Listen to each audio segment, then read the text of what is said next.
은혜로만 선다네. 우리의 노력이 아닌 어린 양의 보혈로 그분의 임재 가운데 오라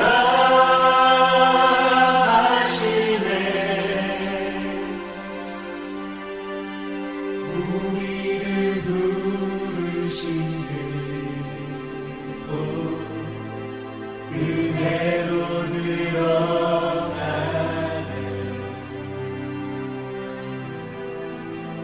주님의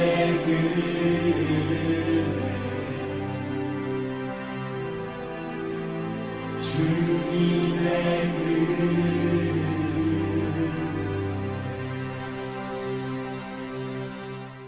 하나님의 크신 사랑과 은총이 여러분의 삶에 함께 하시기를 빕니다.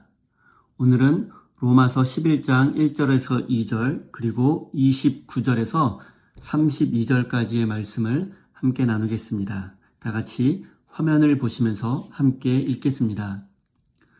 그러면 내가 묻습니다. 하나님께서 자기 백성을 버리신 것은 아닙니까? 그럴 수 없습니다.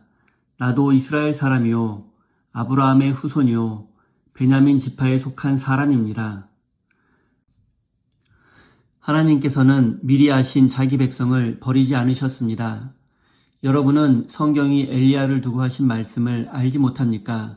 그가 이스라엘을 고발하여 하나님께 이렇게 호소하였습니다.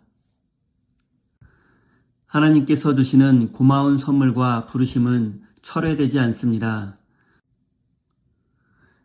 전에 하나님께 순종하지 않던 여러분이 이제 이스라엘 사람의 불순종 때문에 하나님의 자비를 입게 되었습니다. 이와 같이 지금은 순종하지 않고 있는 이스라엘 사람들도 여러분이 받은 그 자비를 보고 회개하여 마침내는 자비하심을 입게 될 것입니다. 하나님께서 모든 사람을 순종하지 않는 상태에 가두신 것은 그들에게 자비를 베푸시려는 것입니다. 아멘. 하나님께서 이 말씀을 통하여 우리에게 은혜 주시기를 원합니다. 하나님의 크신 사랑과 은총이 여러분의 삶에 함께 하시기를 빕니다. 오늘은 하나님의 은혜, 나를 넘어 당신에게로 라는 제목으로 함께 하나님의 말씀을 나누겠습니다. 그리스 신화에는 아름다운 청년 나르키소스의 이야기가 있습니다. 그는 그 누구도 사랑하지 않았습니다. 그런데 어느 날 샘물에 비친 자신의 모습을 보고 깊은 사랑에 빠지고 말았습니다. 그는 물 위에 비친 자신을 너무 사랑했지만 물속에 비친 사람이 자기 자신임을 깨닫고 깊은 절망에 빠지고 말았습니다. 그리고 결코 이루어질 수 없는 사랑에 식음을 전폐하고 서서히 죽어갔습니다.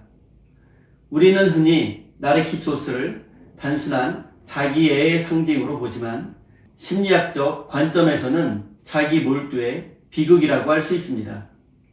현대 사회는 우리에게 끊임없이 너 자신을 긍정하라, 너의 가치를 증명하라고 요구합니다. 하지만 역설적으로 나 자신에게만 집중하면 할수록 우리는 타인과의 연결을 잃어버리게 되고 스스로 만든 완벽함이라는 기준에 갇혀 고통을 받게 됩니다. 성경이 말하는 불순종은 단순히 도덕적인 잘못을 넘어 이 나르키소스처럼 하나님과 타인을 잊은 채 오직 나라는 우물 안에 갇혀있는 상태를 의미합니다.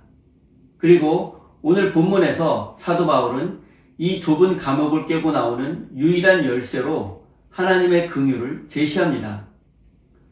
기독교 역사에서 로마서는 복음의 빛을 발견하게 하는 가장 중요한 책으로 꼽힙니다. 아우구스티누스, 마르틴 루터, 장 깔뱅, 그리고 칼 바르트에 이르기까지 수많은 신학자들이 로마서를 통해서 삶의 의미를 되찾았습니다. 로마서가 이토록 중요한 이유는 인간의 조건이나 업적이 아니라 오직 믿음으로 얻는 구원을 논리적으로 설명하고 있기 때문입니다. 신약 성서가 기록되던 시기에 초기 기독교인들은 하나님께서 왜 이스라엘 백성을 버리셨는지 의문을 가지고 있었습니다. 이에 대해 바울은 단호하게 대답합니다.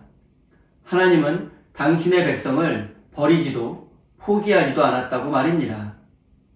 바울은 자신의 존재 자체가 그 증거라고 말합니다. 자신은 한때 기독교인을 박해하던 사람이었지만 이제는 복음을 전하는 사람이 되었고 하나님의 선택은 취소될 수 없다고 말합니다. 바울은 이 사실을 하나님의 은사와 부르심에는 후회하심이 없다고 표현했습니다. 사랑하는 성도 여러분, 삶의 자리에서 실패하고 하나님을 멀리 떠난 것처럼 느껴질 때에도 하나님의 부르심에는 후회가 없습니다. 하나님의 사랑은 우리의 자격을 따라 흔들리는 계약이 아니라 끝까지 책임지는 신실함이기 때문입니다. 이제 유대인들이 복음을 거부한 것이 어떤 결과를 초래했는지 알아보겠습니다. 사도 바울은 유대인들이 예수님을 거부하고 복음을 배척한 것이 이방인에게 복음이 전해지는 계기가 되었다고 말합니다. 기독교 초기에 복음 전도자들은 대부분 유대인을 대상으로 복음을 전했습니다. 하지만 유대인들이 계속해서 복음을 거부하고 전도자들을 박해하자 바울과 같이 이방인들에게 복음을 전하는 사역자들이 생겨나게 되었습니다. 심리학적으로 볼 때 나는 완벽하다, 나는 충분하다라는 생각이 강한 사람에게는 진정한 자기 성찰이 일어나기 어렵고 새로운 것을 받아들이려고 하지 않는 경향이 강합니다. 이 사실을 유대인에게 적용해 보면 그들에게는 이미 율법이라는 확실한 구원의 길이 있으니 예수 그리스도의 복음이 필요하지 않았던 것입니다. 하지만 인간은 자신의 한계와 나약함, 그리고 불순종을 직면할 때 비로소 타인의 도움과 하나님의 은혜를 받아들일 공간이 생기게 됩니다. 이런 점에서 볼 때 당시 유대인들은 그들의 한계와 나약함을 인정하지 않았고 자신들의 불순종을 감추기에만 급급했습니다. 나는 이미 충분하다. 나에게는 부족함이 없다. 나에게는 복음이 필요 없다고 생각하는 사람에게는 하나님의 은혜마저도 필요가 없게 됩니다. 하지만 나는 부족하고 능력도 없고 또 스스로를 구원할 수 없는 죄인이라고 인정할 때 우리는 비로소 하나님의 은혜를 경험하게 됩니다. 사랑하는 성도 여러분, 하나님은 우리의 약함과 실패 그리고 불순종조차 은혜를 베푸실 기회로 삼으시는 분이십니다. 그리고 이것이 우리를 절망에서 건져내는 유일한 희망이라는 사실을 마음 깊이 새기시기 바랍니다. 이제 이 하나님의 은혜가 우리 삶에서 어떻게 나타나는지 알아보겠습니다. 첫째는 사회적 차원입니다. 우리가 사는 세상은 승자 독식과 물질 만능주의로 병들어 있습니다. 이로 인해서 사회의 양극화가 심해져 가고 있고 사람들은 갈등하고 분열하고 있습니다. 하지만 우리가 모든 사람은 하나님 앞에서 그분의 자비와 은혜가 필요한 존재임을 깨닫는다면 경쟁과 분열의 논리를 거부하고 사회적 약자를 향한 환대와 정의를 실천할 수 있습니다. 둘째는 개인적인 차원입니다. 우리 삶에는 예기치 못한 시련이 찾아옵니다. 하지만 하나님의 은혜는 낮보다 밤에 더 밝게 빛나는 등불과 같습니다. 우리 인생이 비록 위기와 두려움 속에 있을지라도 우리는 그 속에서 하나님의 은혜를 발견할 수 있습니다. 고난 속에 숨겨져 있는 하나님의 은혜를 깨닫는 사람이 진정한 믿음의 사람입니다. 고난이 없는 인생이 축복이 아니라 고난 속에서 하나님을 만나고 경험하는 사람이 축복받은 사람이고 진정한 믿음의 사람입니다. 사랑하는 성도 여러분, 하나님의 지혜와 지식은 우리가 다 헤아릴 수 없을 만큼 깊고 넓습니다.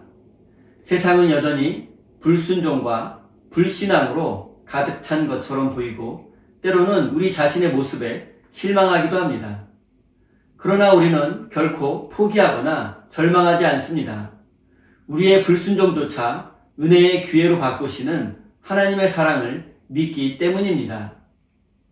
나르키소스처럼 자신만을 향해 있던 시선을 바꾸어 이제는 하나님의 손길과 이웃의 아픔을 바라보시기 바랍니다. 사랑하는 우리 세임교회 성도 여러분, 이제 우리는 우물 속에 비친 나만의 환상에 빠져있던 그러한 이기적인 시선을 거두고 우리를 향해 내밀어진 하나님의 손길을 바라보아야 합니다. 우리 안의 성취와 소유에 갇힌 좁은 자아를 넘어서서 하나님의 조건 없는 은혜가 여러분을 통해 세상에 소외된 이웃에게 흘러가기를 예수님의 이름으로 축원드립니다. 우리 다 함께 주신 말씀 가슴에 새기며 기도의 자리로 나아가겠습니다.